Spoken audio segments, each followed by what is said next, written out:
하나님께서 우리에게 주신 이 성경책을 이제 과일로 비유했을 때 이 과일을 엑기스로 쭉 짜면 두 가지가 나옵니다. 첫 번째는 하나님을 사랑하라이고 두 번째는 이웃을 사랑하라입니다. 이웃 사랑이 두 번째로 등장하기는 하지만 예수님은 둘째도 첫째와 같다고 말씀하시면서 둘째 계명 역시 첫째 계명처럼 중요하다는 것을 말씀하셨습니다. 그러니까 하나님을 사랑하는 것만큼 이웃을 사랑하는 것도 중요하다는 뜻입니다. 그런데 이 이웃 사랑과 관련해서 우리에게 문제가 있는데 그것은 이웃 사랑을 실천하는 것이 쉽지가 않다는 것입니다. 두 가지 계명입니다. 하나님을 사랑하라 그리고 이웃을 사랑하라. 이 두 개 다 우리가 완벽하게는 다 못하겠지만 그래도 하나님을 사랑하라는 것은 조금 해볼 수 있을 것 같습니다. 왜냐하면 하나님은 말 그대로 완전하신 하나님이시기 때문입니다. 거룩하시고 전능하시고 흠이 하나도 없으시고 죄에 대해서 징계하시지만 징계 중에도 긍휼을 버리지 않으시는 하나님, 그리고 하나님은 우리를 다 아시는 분 아닙니까? 나의 모든 것을 알고 계시고 날 아버지처럼 품어주시고 또 나를 사랑하시고 인도하시는 하나님, 우리가 믿는 하나님은 말 그대로 하나님이시기 때문에 우리가 그분을 믿고 따를 수가 있습니다. 그리고 그분께서 먼저 우리를 사랑하신다고 말씀하시니까 우리 또한 그 사랑에 반응해서 하나님을 사랑할 수가 있을 것 같습니다. 그런데 사람은 하나님이 아니고 완전하지가 않습니다. 사람마다 저마다 특징이 있고 장점이 있지만 또 단점이 있고 살아온 배경과 경험이 다르고 그러다 보니까 어떤 똑같은 일에 대해서도 생각하는 바가 다르고 해석이 다르고 반응이 또 다릅니다. 나는 피자를 먹고 싶은데 내 옆 사람은 치킨을 먹고 싶다 그러고, 나는 영화 볼 때 액션 영화 보고 싶다 그러는데 옆에 있는 사람은 추리하는 영화 보고 싶다고 얘기를 하고, 집에서도 제발 양말을 거꾸로 신지 버리지 말아달라, 그리고 수건도 좀 통 안에 좀 집어넣어달라 이렇게 얘기를 해도 계속해서 양말을 거꾸로 벗어놓고 또 수건도 안 넣고, 그리고 왜 안 넣냐 이유를 물어보니까 젖은 수건을 안에 넣으면 이제 세균이 번식하니까 안 넣는답니다. 어쨌든 안 넣는답니다. 이렇게 각자 배경과 경험과 생각이 다르다 보니까 이 정도만 하더라도 서로 양보하고 맞춰야 될 것들이 굉장히 많지 않습니까? 그런데 여기다가 한 가지가 더 있습니다. 각자에게 죄성이 남아있어서 저마다 실수를 하고 또 죄를 짓습니다. 서로 양보해서 좀 잘 살아보려고 하는데 죄가 또 우리의 삶에 들어와서 나를 힘들게 하고 다른 사람과 공동체를 또 힘들게 하는 것입니다. 그러니까 하나님 사랑하는 것은 좀 해볼 만한 것 같은데 이웃 사랑하는 것은 쉽지가 않은 것 같습니다. 하나님, 그냥 하나님만 사랑하면 안 됩니까? 하나님은 하나님이라서 사랑할 수 있을 것 같은데 옆에 있는 이 사람은 사랑하기가 좀 쉽지가 않습니다. 그냥 하나님만 사랑하면 안 되겠습니까? 이런 생각이 드는 것입니다. 그런데 우리가 이웃 사랑과 관련해서 한 가지 기억해야 될 사실이 있는데 그것은 하나님 사랑과 이웃 사랑은 서로 분리시켜서 따로 둘 것이 아니라는 것입니다. 나는 이웃 사랑하는 것이 안 될 뿐이지 하나님 사랑하는 것은 내가 잘할 수 있다 이렇게 말할 수가 없다는 것입니다. 다 함께 20절의 말씀을 읽겠습니다. 누구든지 하나님을 사랑하노라 하고 그 형제를 미워하면 이는 거짓말하는 자니 보는 바 그 형제를 사랑하지 아니하는 자는 보지 못하는 바 하나님을 사랑할 수 없느니라. 우리가 이 중간 부분을 주목해서 볼 필요가 있습니다. 보는 바 그 형제를 사랑하지 아니하는 자는 보지 못하는 바 하나님을 사랑할 수 없느니라. 내 옆에 내 눈에 보이는 이 형제를 사랑하지 않는 사람은 보이지 않는 하나님도 사랑할 수가 없다는 뜻입니다. 만약에 내가 정말 하나님을 사랑한다고 한다면 내 옆에 있는 지체도 마땅히 사랑해야 한다고 말씀하고 있습니다. 이것은 예수님이 직접 비유를 들어서 하신 말씀이기도 합니다. 요한복음 25장에 내가 진실로 너에게 이르노니 너희가 여기 내 형제 중에 지극히 작은 자 하나에게 한 것이 곧 내게 한 것이니라. 예수님은 바로 옆에 있는 아주 작아 보이는 그 형제에게 한 그것을 두고 이것이 곧 나에게 한 것이다 이렇게 여긴다고 말씀을 하십니다. 그렇기 때문에 하나님을 사랑하는 것하고 사람을 사랑하는 것, 이웃 사랑하는 것은 따로 떼어서 생각할 수가 없다는 것입니다. 심지어 이웃 형제에게 한 것을 곧 하나님에게 한 것으로 여길 만큼 하나님은 이 두 가지를 긴밀히 보신다는 뜻입니다. 이것이 우리가 사랑해야 하는 이웃을 사랑해야 되는 이유입니다. 또 한 가지 이유가 있다면 예수님께서 먼저 형제 사랑을 보여주셨기 때문입니다. 다 함께 19절의 말씀을 읽겠습니다. 우리가 사랑함은 그가 먼저 우리를 사랑하셨습니다. 온 세상이 죄와 어둠 속에 있고 또 모든 사람이 죄 가운데 고통하고 있을 때 예수님이 인간의 몸을 입고 이 땅에 오셨습니다. 인간의 몸을 입고 이 땅에 오셔서 아픈 사람들을 고쳐주시고 병을 낫게 하시고 하나님 말씀의 뜻이 무엇인지를 알려주시고 천국 복음을 전파하시면서 하나님 나라 백성으로 오라고 그렇게 초대를 하십니다. 그런데 예수님의 이 사역에 대해서 우리가 한번 생각해 보면 좋겠습니다. 예수님이 누구십니까? 그야말로 하나님 아니십니까? 온전히 거룩하신 분, 죄가 없으신 그 하나님이 왜 이 땅에 오셔야만 한단 말입니까? 무엇 때문에 이 땅에 오셔야 되는가? 하나님이 무엇 때문에 이 연약하고 한계가 많은 인간의 몸을 입고 이 땅에 오셔야 하는가 하는 것입니다. 죄 많고 불편한 이 땅에 왜 오셨는가? 이것을 한번 생각해 보면 하나님이신 그분이 이 땅에 오셨다는 것 그 자체가 정말 큰 사랑이고 큰 긍휼이라는 것을 우리가 알 수가 있습니다. 예수님은 우리와 같이 똑같은 인간의 몸을 입고 이 땅에 오셔서 병든 자 고쳐주시고 하나님 말씀의 뜻을 깨닫게 하시고 천국 복음을 전파하시면서 하나님의 나라로 우리를 초대하셨습니다. 이것만 해도 정말 예수님의 큰 사랑이 아닙니까? 예수님은 정말 큰 사랑 우리에게 베푸셨는데 이게 다가 아닙니다. 한 가지 절정이 있는데 그것은 바로 우리를 위해서 십자가에서 죽으신 것입니다. 죄 가운데 있는 우리를 죄에서 구원하시기 위해서 우리 대신 예수님이 십자가에서 죽으셨습니다. 이것은 곧 어떤 메시지냐? 내가 너를 사랑한다. 내가 너를 너무너무 사랑해서 너 대신에 죽을 만큼 내가 너를 사랑한다. 이 메시지를 온몸으로 보여준 것과도 같은 것입니다. 이 놀랍고 큰 사랑을 보이신 예수님께서 우리에게 말씀하시는 겁니다. 내가 너희를 사랑한 것 같이 너희도 서로 사랑하라. 내가 너희를 사랑한 것 같이 너희도 서로 사랑하라. 이렇게 말씀하시는 겁니다. 이것이 예수님의 마지막 말씀이자 유언과도 같은 것이고 명령이기도 합니다. 그렇기 때문에 우리가 형제를 사랑해야 합니다. 내 옆에 있는 제 치를 사랑하고 이웃을 사랑하는 이것이 곧 보이지 않는 하나님을 사랑하는 것입니다. 이것을 위해서 예수님이 친히 이 땅에 오셔서 그 사랑이 무엇인지를 보여주셨고 우리에게 그 사랑을 실천하라고 말씀하시는 겁니다.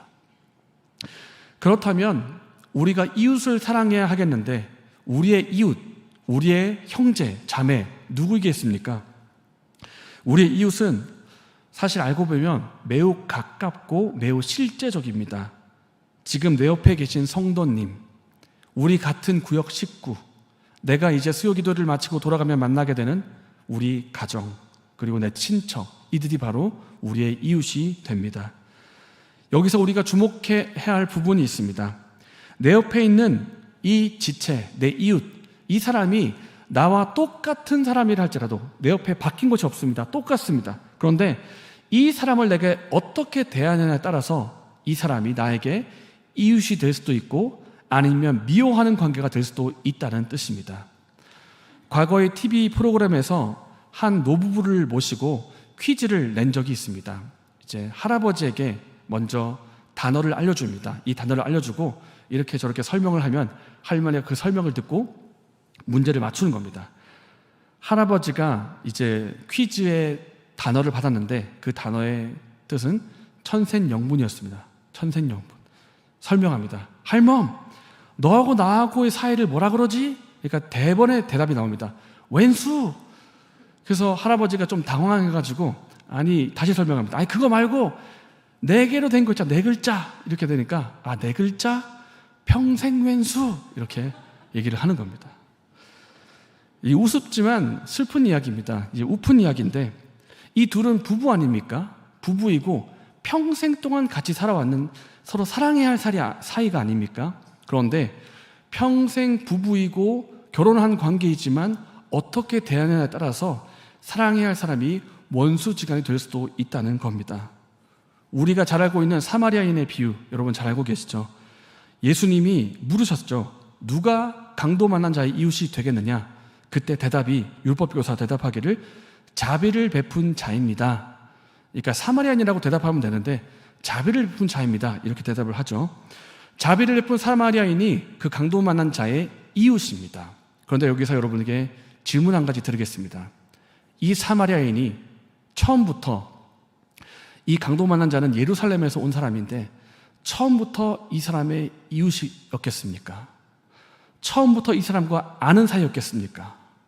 아닐 것입니다. 왜냐하면 이 강도 만난 사람은 예루살렘에서 온 유대인일 것이고 이 사마리아인은 사마리아인이기 때문입니다. 그 당시에 유대인과 사마리아인은 서로 교제할 수 없습니다.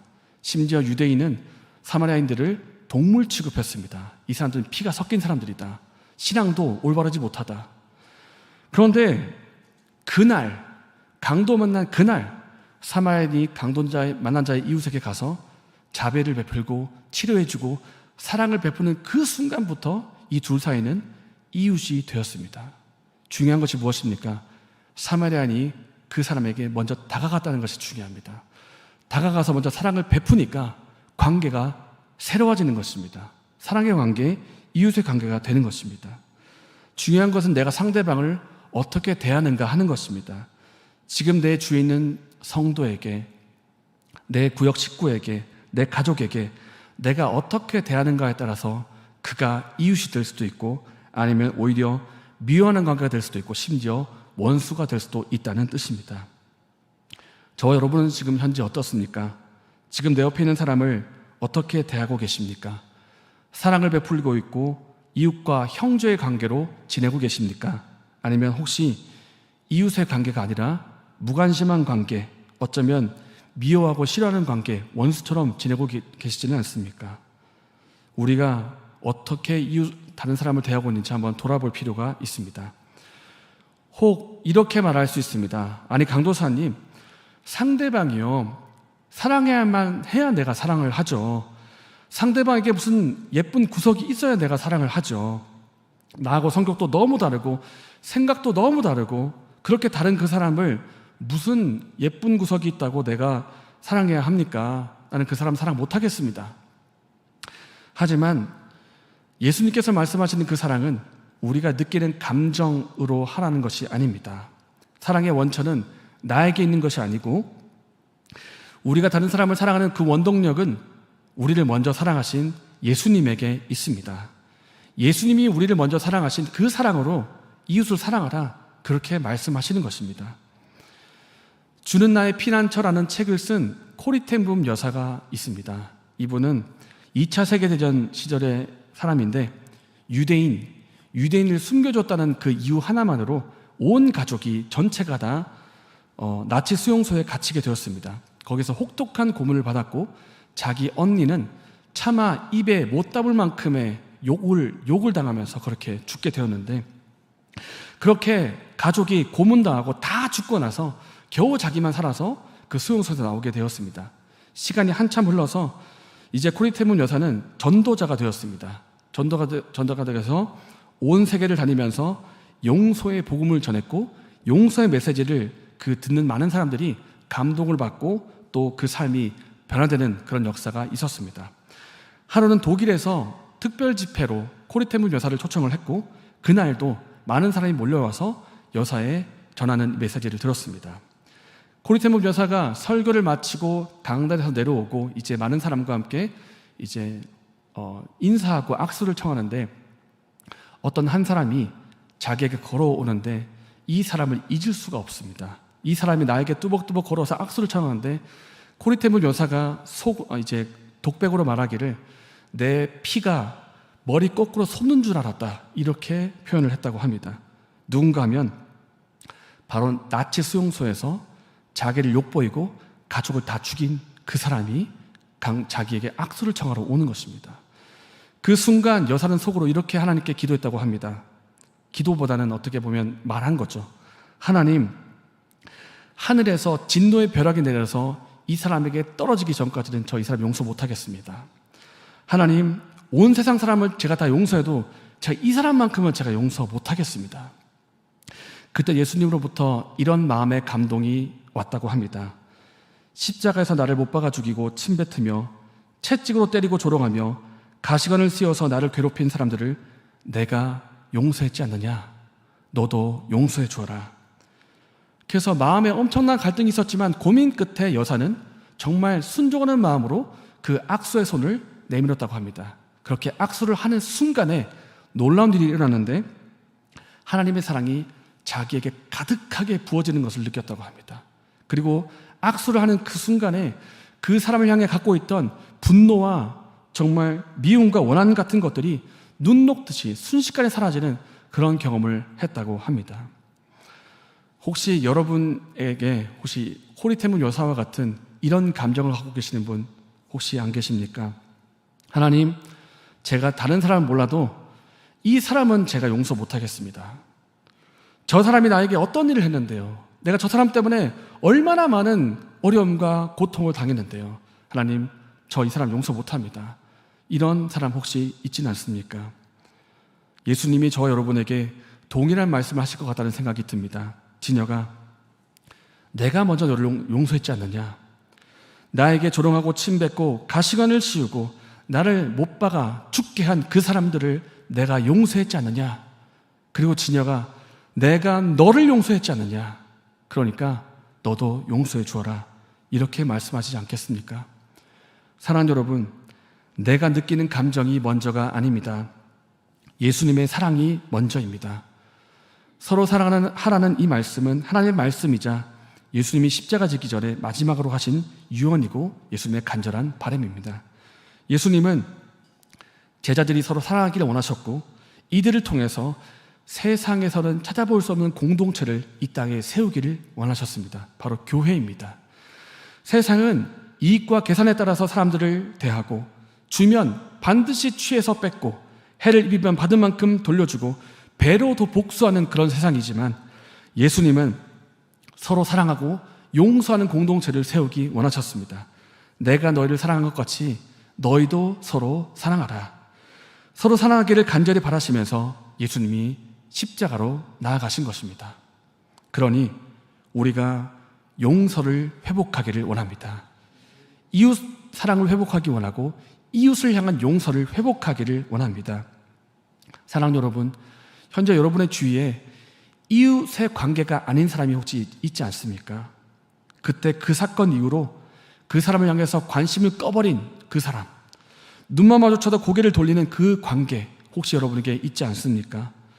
나의 경험과 나의 감정을 뛰어넘어서 예수님의 사랑으로 그 사람을 사랑합시다.